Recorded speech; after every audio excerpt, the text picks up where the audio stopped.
بسم الله والصلاة والسلام على رسول الله صلى الله عليه وسلم.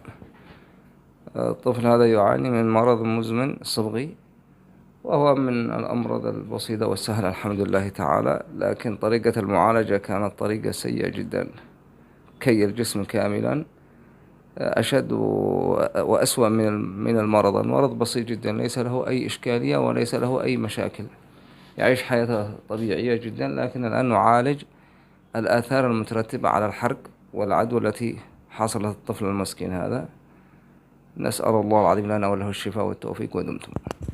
Asalaamu calaykum waraxmatullaahi wabarakaatu. Asxaabay soo dhawaada meel walba adduunka roogtaan. Waa walaalkan Yaasir Axmed Geeslaab, YouTube channels oo fiirsaas waa Geeslaab Official.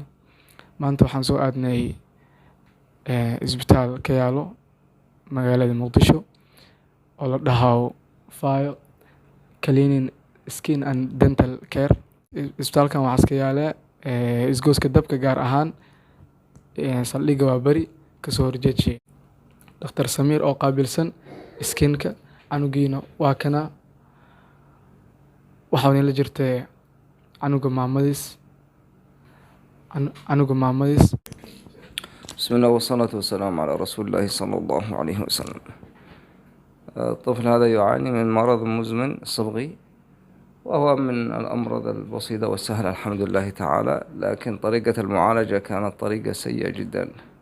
كي الجسم كاملا أشد وأسوأ من المرض بسيط جدا، ليس له أي إشكالية وليس له أي مشاكل، يعيش حياته طبيعية جدا. لكن الآن نعالج الآثار المترتبة على الحرق والعدوى التي حصلت الطفل المسكين هذا.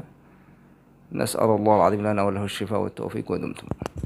إن شاء الله aadsan ka mahadsantiin ducadiin asan soo ducayteen walaalkan Cabsalaan iyo dadka oo halkan waxaan ka mahad celiyay oo maantadan walaalkeena jeeb show gacanta geliyeen oo garab istaageen. Marka aadsan ka mahadsantiin, waxa waaye muuqaalka oo dhameystiran goordhow ayaan soo baahi doona, ama laakiin muuqaalkan hordhac waaye. Waxaan siin sheegaynaa in canuga dhakhtaran sheegni oo maantadan daawooyin laan qori. daawooyinkan markii soo isticmaalo kadib jismiga hadis isbedel iyo wixii dhan siin soo duubo doona.